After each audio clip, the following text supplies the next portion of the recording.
Hello, everyone, and welcome back to the State Business Transformation Operational Excellence World Summit, where we accelerate culture, business, and digital transformations, and where great ideas and great people can connect. And I'm very excited about having great people with me right now on stage. I have Dessalin Wood and Anu George, who are going to be with us. I'm going to do a brief introduction on both of them. We may also have another guest speaker showing up soon, and then I'll keep that as a surprise until he is able to join us. And I want to remind the audience that if you click on your app and you click on this session and you open up the communication channels via chat and the questions, I would like you to ask questions throughout our session. I'm going to be monitoring those questions, and we're going to relay those questions back to our panelists in real time. So make sure you ask questions that are relevant to you, to your context, because we know that that's how you get the most value out of the discussions we're going to have here. With me today, I have three tremendous speakers. And we have Yuval just joining us from Google, and that's fantastic. I'm going to do a quick introduction on each one of them. Of course, the topic of our keynote panel here is the future of work and how the COVID-19 has impacted, our lives and the way we work. And we're going to go deep into this. But let me briefly just introduce our guests who are going to be part of the panel. First, to my side here, I have Dessalin Wood. Dessalin Wood is an innovative HR executive, seasoned speaker and coach, and she specializes in passionately leading learning and development and human resources teams at some of North America's most respected organizations. Throughout her career, Dessalin has coached senior leaders and built teams from the ground up, in addition to designing and delivering multiple original programs. Des, it's wonderful to have you with us. Thank you. Yuval is just below me here on this frame, and Yuval Dever is the Director of Scale Partnerships and Business Transformation at Google. He is a business transformation leader with hands-on experience on how to manage technology, people, data, and products that lead to real change, innovation, and growth in global organizations. He's experienced in building and leading high-performance teams for the challenges and organizations face when dealing with digital transformation, scale, and innovation. By leveraging technology, human behavior, and the cultural dynamics in the workplace, his teams drive a habit and behavioral change that promote a more holistic, data-driven, user-centric, and agile mindset in people, leading to a scalable and sustainable growth for the organization. So thank you, Yuval, for being here with us.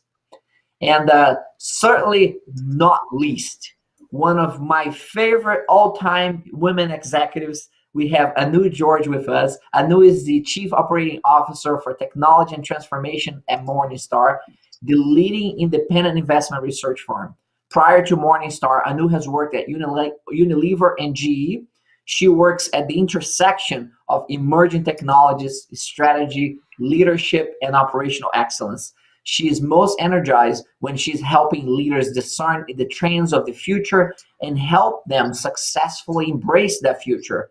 She's a frequent speaker on topics such as the future of work, which is the panel topic that we have today, driving transformations, diversity and inclusion, and of course, business excellence and leadership. I know it's a privilege and to have you with us in this panel as well. All right. Ladies and gentlemen, I'm going to start by posing an open question here, just to get it started, have a little bit more of a deeper appreciation for your personal and professional perspectives on how this pandemic has shifted things for us. So tell us a little bit about, within a couple of minutes, what your experience has been since we have been affected on a global scale by this pandemic, and how you have seen the shift in work take place. So I'm going to start with Des, and then we'll go down to Yuval and Anu in that order. Sounds great. It's an interesting one because personally and professionally, it had a huge impact on me. Last year, for you flyers, you understand the impact of this. I believe I managed on one, airline to get to 108 flights. So I got to be like the super elite status because I was on a plane all the time, going to conferences, meeting with clients. Definitely, I had a remote role anyway, so our corporate office is 3 time zones away, and so I really have had years of being on the road and years of really framing my whole life around in-person meetings. So it was a really big shift, in March to just be grounded. And at first to wonder, is it possible to have the same kind of impact when you're not in person? And, watching the world adjust to that at the same time as you're adjusting to it. And I think that for me, that was a big impact because the amount of what I could get done just burst, when you're not flying and in delays and on runways for 4 hours, you don't realize how much of your life is being eaten away. I mean, similar to people who I guess, commute to work. And so I've just found creatively, it's been an explosion for me in terms of really focusing on content and product and working with customers much more intimately. So what I thought would separate me actually provided me a wonderful amount of time and energy to put towards more productive uses. And I wonder about, the tremendous waste of energy and resources that my past existence has been for the last 20 years and whether it's going to return to that or not. Because frankly, I'm a better, I'm a better business person as well as a better parent, as well as a better, to the environment right now. So I'm feeling pretty positive about the changes, although initially I thought they were going to be devastating. That's a terrific perspective. Yuval, how have you experienced all the shift that's going on around us? No, and I think these are interesting sort of comments because I think what was mentioned, I think, is being replicated in other areas as well, and more people are examining the business and how organizations run with a different sort of lens. I mean, at Google, you can just imagine the amount of business travel out there. In some other organizations, it's even more. And the question is it really necessary? And maybe there's a bit excessive. It maybe has become almost some of a perk of the work. And as we mentioned, I think the priority of the world as a whole needs to change. I think there are other pieces at play over here. If we got hit with this biology pandemic right now, we may get hit with another thing from Mother Nature and climate and other issues, and building a sustainable business which is obsessive about only growth without understanding there are sort of other implications out there is not the way to go. My hope, as well as a lot of others people's hope, is that from challenges you grow. So will the world grow from this challenge or not? I'm not certain. So I'm an optimist, but who knows anymore. But looking at again from my perspective, I think I've been used to working sort of virtually and remotely, and for some organizations and some classes of work, it's I guess much easier and it's much more intuitive. So that hasn't really sort of changed. The issue is that actually the workload has increased because you're always at home, you're always accessible, and people sort of ping you, and there's no sort of way to hide. I mean, I know that there's some Wi-Fi in airplanes, but I actually found it sort of a place to rest when you can get on a plane and nobody can bother you for at least sort of 8-10 hours. That's fantastic. We don't have that anymore. And the other thing is that boundary between work and life, which honestly I never really believed that it was there. I mean, we're not a completely different character at home than we're from at work. We're not a different sort of person. I think the boundaries have completely sort of moved away, which to me is much more intuitive because I always thought that I'm okay with taking a certain sort of message or looking at the phone, even if it's on a weekend, if it allows me sort of to normalize the work and the flexibility across the week. So there's been a bit of that. Now, where would all these where would all this go in the future? I think, especially with the vaccines and everything sort of coming on. We all would like to see more sort of change, but I think, if I'm honest, I think 80% at least, if not even 90%, would go back to sort of to normal with the commuting and the others, and we'll see sort of changes in the edges. But it will be sort of beneficial for a lot of people, especially from a commuting wise.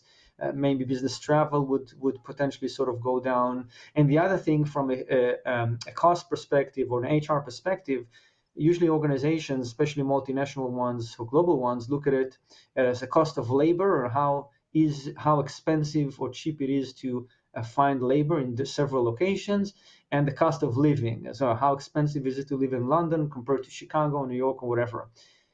If we're all working from home or working from anywhere in that sense, then how do these sort of two metrics play a part? Or can we throw them out the window and focus on paying what we should be paying for, which is talent? So there's a lot of questions that are coming, and we'll see what will happen. It's an interesting time for sure. Very good, very good. You raised some really interesting points that we hope to go a little bit deeper on those.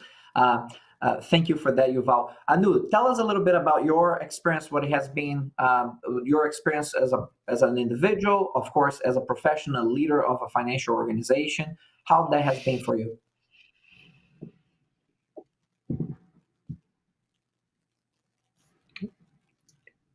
She's on mute. Your audio is not coming through right now, Anu.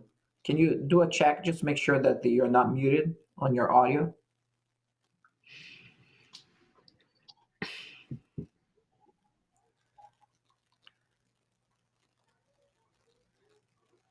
No. Yeah, no, the audio is not coming through. All right. Welcome to 2020. That's right. And this is very much the future of work, isn't it? That we're dealing with it right now. I mean, we're just talking to her 5 minutes ago, and everything was fine. And then something probably changed in the computer settings or the headphones. But right now, your audio is not coming through to us. It's funny that this is happening, because one of the things I talk about is a big shift in work right now is the ability to remain calm. Check your mic settings just to see if there's anything that changed there on your microphone settings. But maybe on the screen itself, I mean, there's an option of muting that, and it turns from green, vice versa. No? Yeah. Did you? If you hover over the screen that we're on right now, there is a microphone icon there. Just make sure the microphone icon is green for you. Yeah, I think she did it. Yeah. Yeah, you may, again, hover over the screen and make sure that the microphone icon is on the screen as you hover it. Yeah, we still cannot hear you. She might maybe go out and come back. That's my favorite. Yeah. Leave and come back. You may need to log off, Anu, and log back on. Try to do that. Log off the session and log back on, because and then the conference producer can help you also come back in and test. Is this better? Yeah, we go. Yes, we can hear something. I just went in and went out. I took Des's idea. I said, let me just go in and go out, and it's working. So future of work here. Oh, good. Yeah, right there.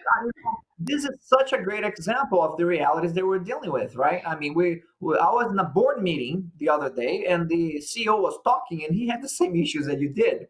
And this is really interesting, because he actually is not the most comfortable with technology, and usually has an assistant right there to deal with the technological issues.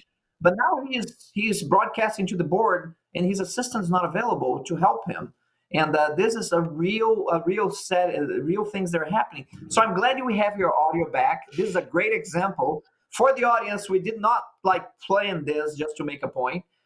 This has really happened. So Anu, tell us about your perspectives about work and all these different things that are happening right now, and how it's shifting the way we work and live.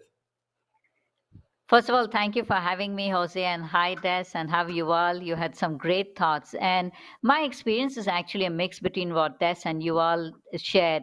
When this happened in March, we were all thinking, oh, we're going to be back in office in 2-3 weeks. This is nothing big. And now we are literally 9 months in, and, we can't even see when exactly we are all going to go back to the office. And if I was to look back at the experience, I would kind of use a few words to describe it. Number one, I would call it liberating.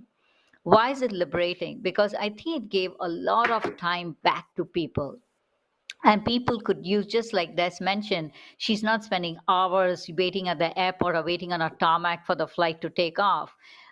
Same thing, people are commuting less. I mean, I personally spend 3 hours a day commuting because I live a little far away from my office. So it's been extremely liberating in terms of how I can use my time. I can now take, I've always had a life where my work and life commingled, because I would always have early morning calls and night calls because I have remote teams in Asia and Europe. So, but now I don't feel stressed when I have to take a late night call or early morning call. I can really work both ends of the day now because I am at home. I don't have to commute. I think the second thing which I've found is there are three other words I would say. One is we went into a world of equality. Earlier, it was so unequal when you were sitting in the head office in a conference room and there were three people calling in from remotely. The people remotely were always unequal. Whatever you did to make them feel included, be inclusive, they never were at par. Now, everyone is equal. You could be in India, you could be in China, you could be anywhere in the world, but you're equal. I think the other one is deeper connections. And you really think that you want to be face to face, but I've found because I'm on Zoom, I have much deeper connections because there are so many lunches I have. But now I can have a call with someone in India, and we could have a call with someone. The other day I spoke to a gentleman in California. I don't know him from Adams, met him for the first time. We had such a lovely conversation on Zoom because Zoom just brings the person right up to you. I mean, if you assume the person is next to you and you're not too worried about the technology and the virtual aspect of it, you could really connect. And I think the third thing is, I would say, it brought out the whole in the human being. And what I mean by that is it's bring your whole self to work. We always said that. And we are really bringing our whole selves to work. Suddenly on the screen, you'll find a 5-year-old running and hugging their mother. You find my cat was just here and she's disappeared right now. But you begin to see people in their whole true selves. And we don't just see the work aspect. You just don't see so and so person as your colleague who's sitting next to you in the office, but now you begin to see their life, their family, their work. So you have a lot more sensitivity and connection to that person because you're seeing them fully. So, in many ways, I think it has brought a lot of positives. If we can only learn how to adjust to this new reality and don't cling to the way we used to work. That's those are terrific perspectives. Thank you for that, Anu. You talked a lot of very important things, from liberating to equality to deeper connections. All of you actually have a bit of a positive perspective on this, and I think that's part of the reason you're successful leaders like you are. I think successful leaders ultimately are optimists who deal with reality, and you have that in your introductory remarks. I'm curious about your, and before I go into that, let me mention to the audience again, go ahead and write your questions, okay, in the questions box, because I'm monitoring that, and the questions that come in, that we'll relay them directly to the panelists here. So ask questions that you're interested in. Maybe they talk about those things, for example, that are related to the digital world, but you work in hospitality right now, serving clients, and you're not so happy about Zoom meetings because it has completely changed the way you work. So talk about your own personal experiences and the questions that you have from your own perspective. So feel free to ask those questions and any other questions that add value to your context. So with that in mind, I'll keep going here because there's so much to ask about this topic. And my question is that right now we have an assumption that we have tested vaccines and they are having positive results. We should be able to deploy those. And maybe, by the middle of next year, third quarter of next year, we'll have created an environment where potentially we have normalcy, and normalcy defined as the way things used to be. My question to the panel is, how much will go back to where it used to be, and how much will really never go back to the way it used to be? So tell me about, from your perspectives, what do you think will go back to normal, and what you think has been permanently dislocated? If you want me to take a stab at it, I could start a little, but I personally think what we saw in COVID was not really brought about by COVID. These trends were anyway happening. I had attended a course in Singularity University almost a year, close to a year before COVID was hit. And I remember one of the speakers came and said, he said, you're slowly going to see a trend towards deurbanization. And there we were sitting and saying, what's he talking? Because for hundreds of years, we are seeing the trend towards urbanization. I mean, the big cities have, I think, about 50-70% of the world population now in the bigger metros and the cities, basically.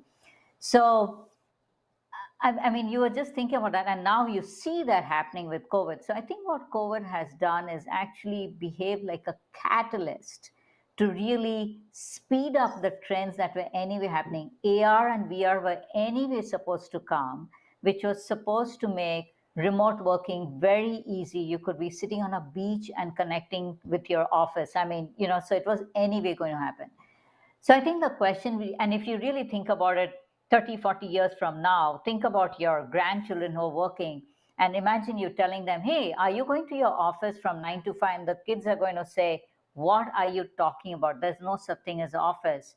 So I think the world has permanently shifted. The question is, people are still not used to the new change. So you just can't say you're going to remote work forever. I think there's going to be a lot of hybridization. People still have the need for connection. You want to meet people physically. So you're still going to use the office for doing teamwork, meeting face to face, doing brainstorming, collaborative work, things like that. But the use of the office is going to be slightly different as we gradually move towards a world where there will be more and more remote working.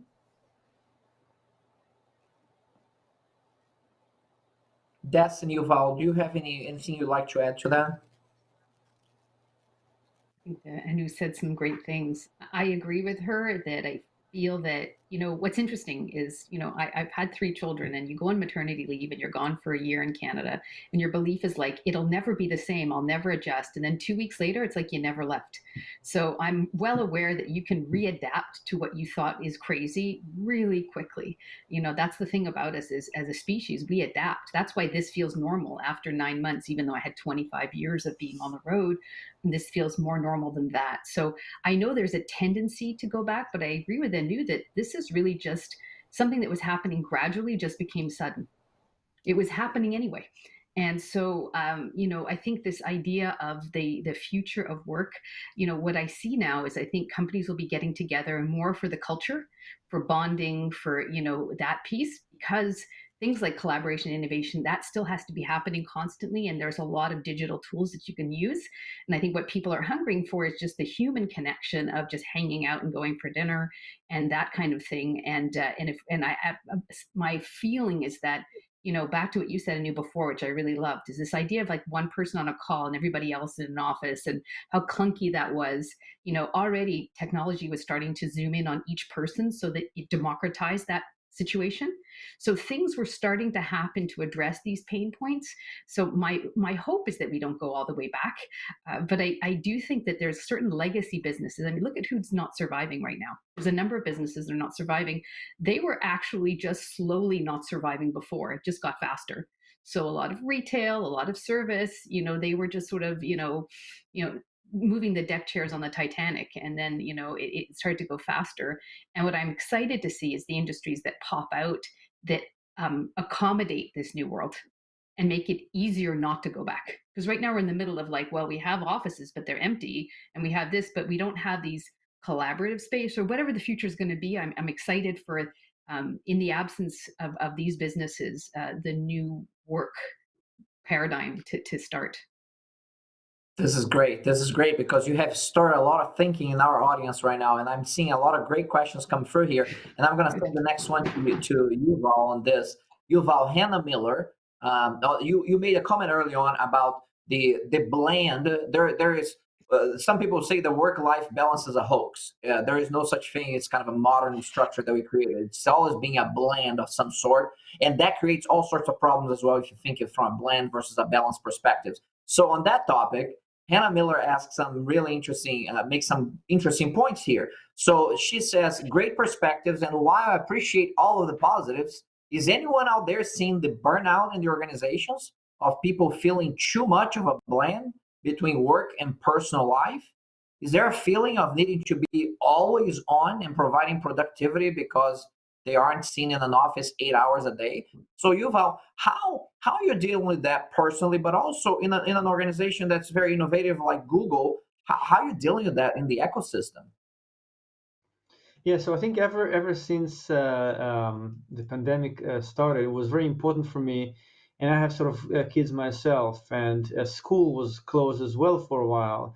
Now, anyone who's a parent, and you have two working parents, and you have kids running around the house that you also need to care for them, and all the other sort of I mean, it doesn't work. So the key thing for me initially is, while we should be sort of happy that we still have jobs, because a lot of people went on furloughs and were sort of, there's a huge part that maybe is not part of the conversation that we're having today, that are not sort of enjoying in a way at all what's been happening, especially on sort of the high street and other jobs that can have sort of this remote option. But to me, the most important thing is to give my group and team the flexibility that they need. And the way to provide them the flexibility is to reduce as much as possible any sort of unnecessary meeting, overhead, or any sort of discussion. Just like we all mentioned before, that organizations are not known, especially as they get bigger and larger, to be as efficient as they can. And there's a lot of unnecessary things going on. Then reducing those would bring time back to sort of each employee and allow them sort of to manage the overall workloads. I mean, some things would never, I hope, would never go back. And I think that I agree that there's an acceleration of trend. For example, the trend of 9 to 5. I mean, that's, to me, is always ridiculous. There's work to do.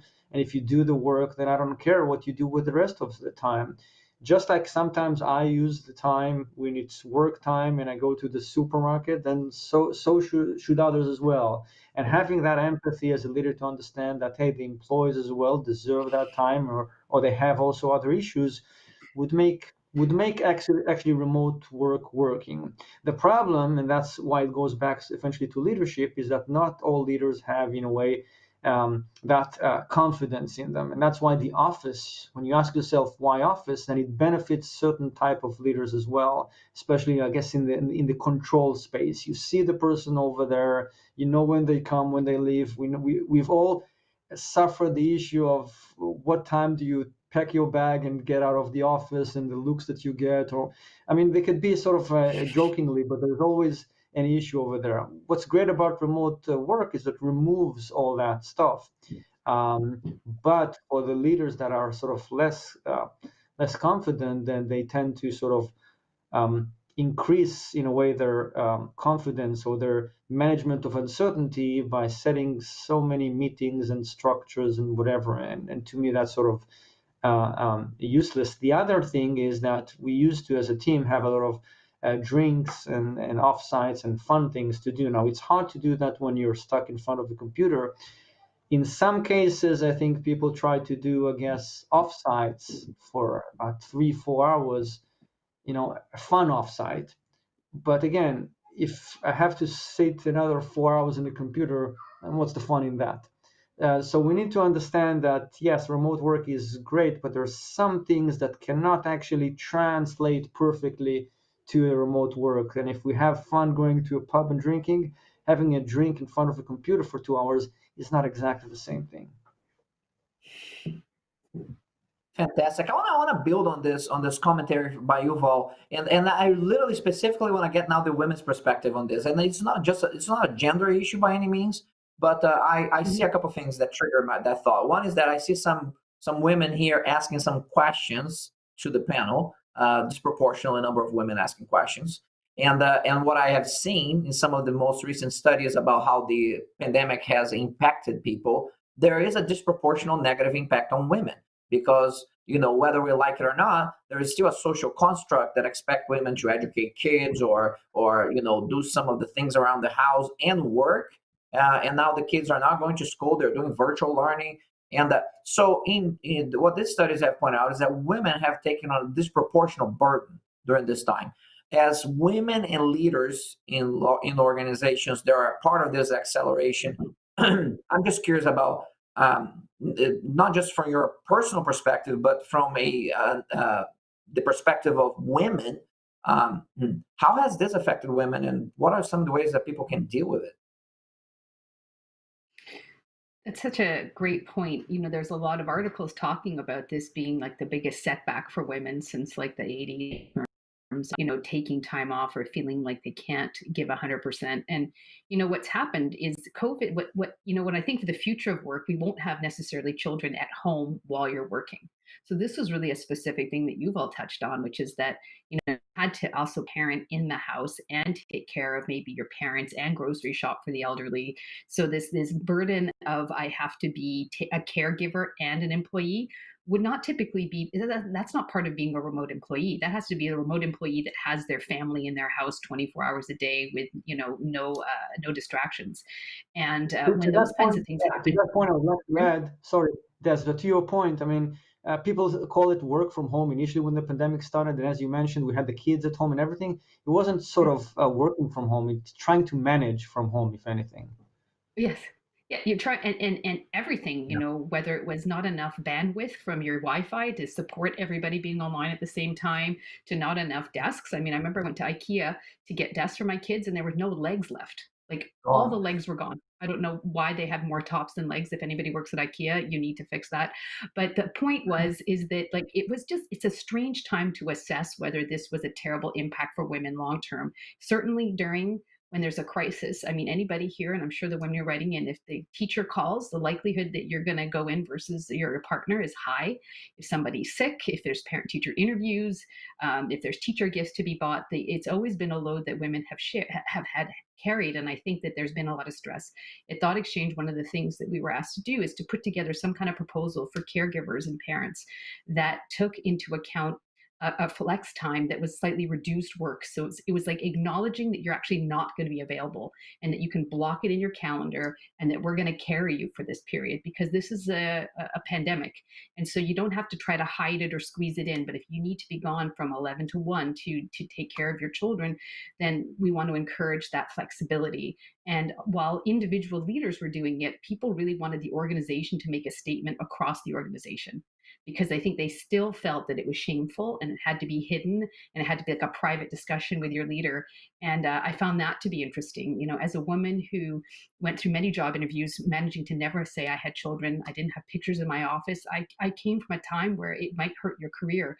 I really felt for these women who had to come clean and dads and say, I need to actually be less available. Does this mean I'm going to not get promoted? Am I going to have a pay cut?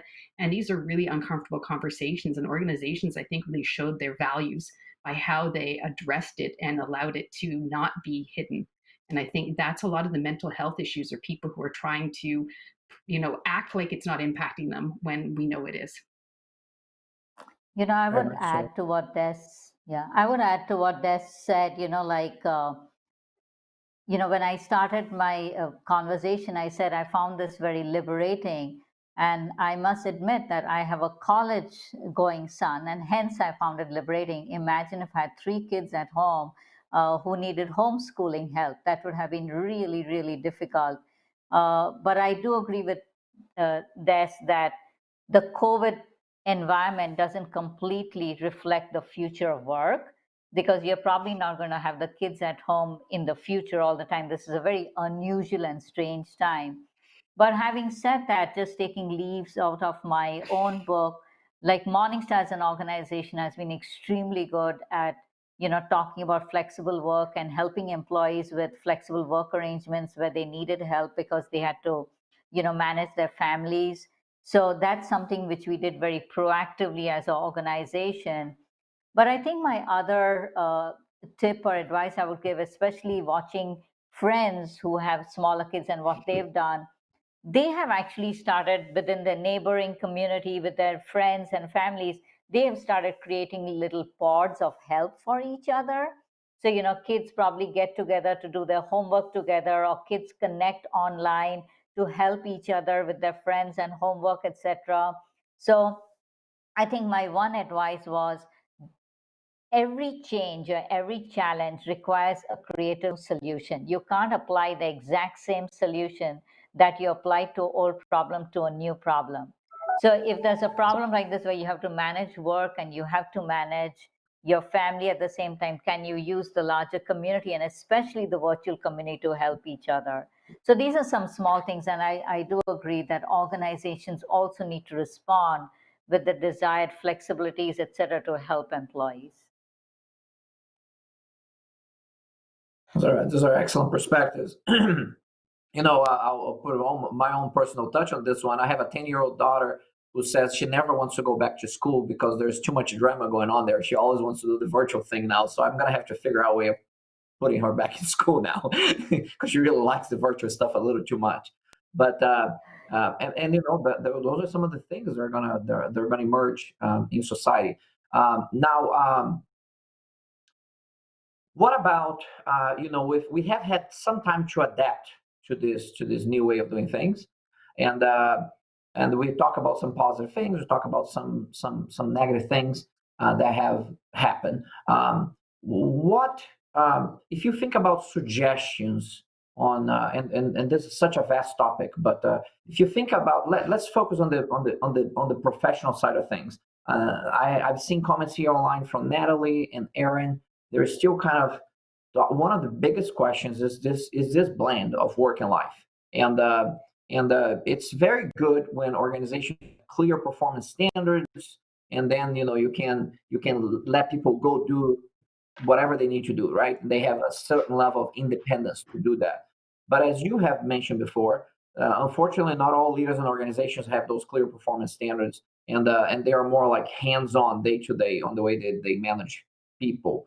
And so I'm curious about, is there any best practice out there? And you've seen that, other than setting clear performance standards and allowing people to go pursue the work that they need to do, the deadlines they need to meet, what are you seeing out there? There are maybe potential best practices, and I'll say because it's very hard to extrapolate some of these things, but you see that practices that are working well right now in creating this blend where you have productivity, but yet you don't feel this pressure to always be on. Any suggestions out there? I just want to point out something so ironic, if you don't mind. When we were trying to move people to be open to flex time, I'm thinking 5, 7, 10 years ago about working from home a day or two a week. What was the biggest concern leaders had? The biggest concern if people were at home was what? That they would do nothing, that they would abuse it, that they wouldn't work. And it was like, even casual work clothes, people thought if you dress casually, you don't get work done. There was all this stuff that's actually so hysterical, because our biggest concern now that everybody went home is stopping them from working and burnout. It's the exact opposite is our situation, and how to help people have more balance and wellness. So I find that it's so interesting as we're talking about this, because one of the quotes that really got me was from Mark Zuckerberg from Facebook, which was like, wow, surprisingly, everybody's so productive. We can just let them work from home. And I was like, you're a giant tech company. You didn't know that? Like, I find it so interesting that this is our challenge, because yes, it isn't that people won't work. So the idea that people are worried about controlling people's work is so outdated and now been proven wrong, that I almost feel that if you're still in that mentality, then you're literally like a dinosaur that just needs to get out of the way. Yeah, this is a really interesting point. The interesting point, because what is different now, right? Because a while back we have had some pretty significant reversals on working from home policies. I mean, Yahoo had a big thing about everybody has to come back to the office. IBM had everybody say, no, you cannot work at IBM anymore unless you come back here. I know I'm exaggerating to make the point, but those are pretty significant events where well-known organizations reversed their policies because they felt exactly what you're talking about. That, when you tell high performance to work from home, they keep working. Low performance, go to the beach, apparently. That's some of the mindset that has been created in a lot of C-level leaders. So So now we're kind of all forced to do this. What do you think changed? Because your comments are spot on. What is different now that people are working from home and everybody's really seeing increases in productivity? Is it because people are afraid of losing their jobs? Is it the environment? What is driving this increase in productivity? I think there are a few things that is happening. I think we would have seen the increase in productivity in any case, if more and more people work from home, because for the most part, people mean well and they want to do well. So people are not born to shirk, they want to excel, they want to do well, they want to grow in their career. So for the most, I think now, just because almost everyone's working remotely, you're beginning to see the normal work environment happening remotely. I mean, so I think that's one angle to that, I would say. The other thing is, don't forget, technology has evolved a lot. Can you imagine COVID hitting us and we did not have Zoom? And, I will say apologize to you all, but Google Meet and all that, it's still nowhere where Zoom is.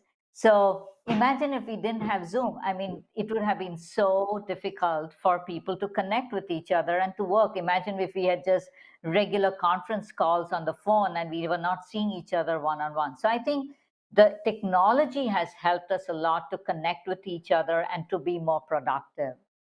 And I think the third one is practice makes you perfect. I have seen again and again and again managers which have already got remote teams were able to adapt to the COVID work from home or remote work scenario very quickly, no issues.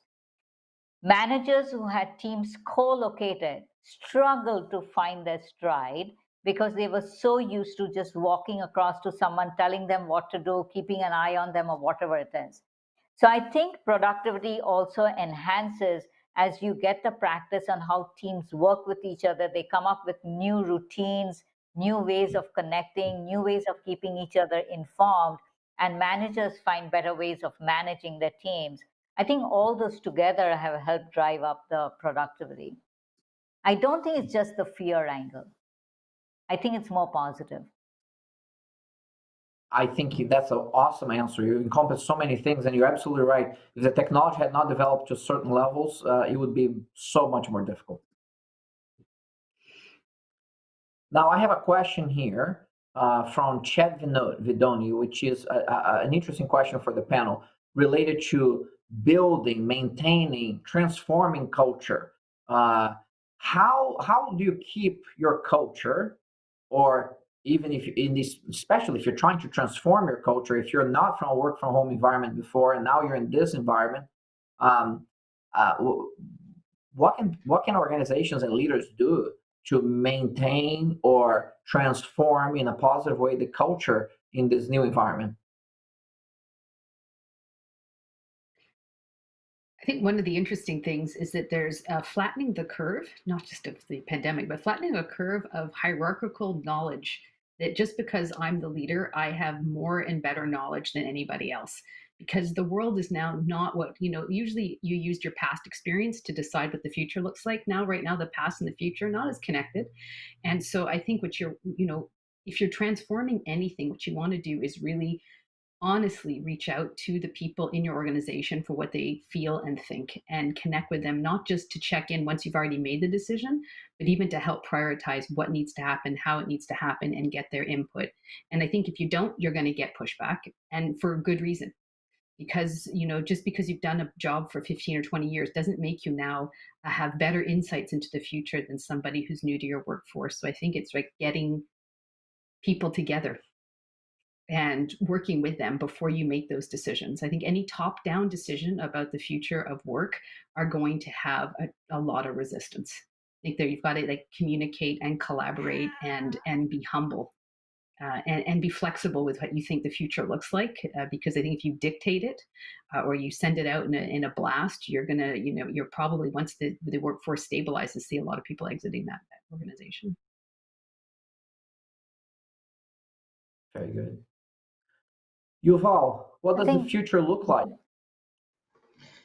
Yeah, so I guess to the previous question in terms of how come if people all of a sudden surprisingly become more productive, I think the key answer over there is that we've taken one major lever away from managers, and all of a sudden people have become more empowered and have more time, even if the management didn't really want that, just as a result of the current sort of circumstances. Because I've seen numerous studies that demonstrate how doing some certain way would save, half an FTE or a few hours of time. And all those analyses miss a single important point of how humans work and how humans actually live, and that's adapting. So we're going to save 2 hours doing one thing, so you're going to improve that, but the human would normalize that. So have a longer sort of coffee chat and things like that. So treating humans like machines doesn't work. And I think trying to control them also remotely sort of won't work. In terms of the issue of culture, I think culture, there's good culture, there's bad cultures, but they also can be, if you have a bad culture, then a remote working is not going to fix that. A bad culture can be a bad virtually as well. It may be sort of more manageable because you don't necessarily need to sort of see the people as often, but that's not a good culture to have. Transforming into sort of a new culture, I think, needs to be very much an organic thing. You can't force a culture. It's basically the norms and behaviors that build over time, exhibited primarily by the leaders, but then copied by the rest of them. And then to Anu's point, from a technology perspective, I mean, without sort of video conferencing and sort of not just Zoom, and before Google, it was also at Skype. And believe you me, the people back at Skype said, Jesus, we were at the wrong place at the wrong time. I mean, if this was like 5-7 years ago, Skype would be the main thing. But who remembers Skype right now? Nobody uses that. So that's unfortunate. But yeah, for sure, technology enables more flexibility for us. But as I mentioned, bad culture, remote working doesn't solve that. Thank you.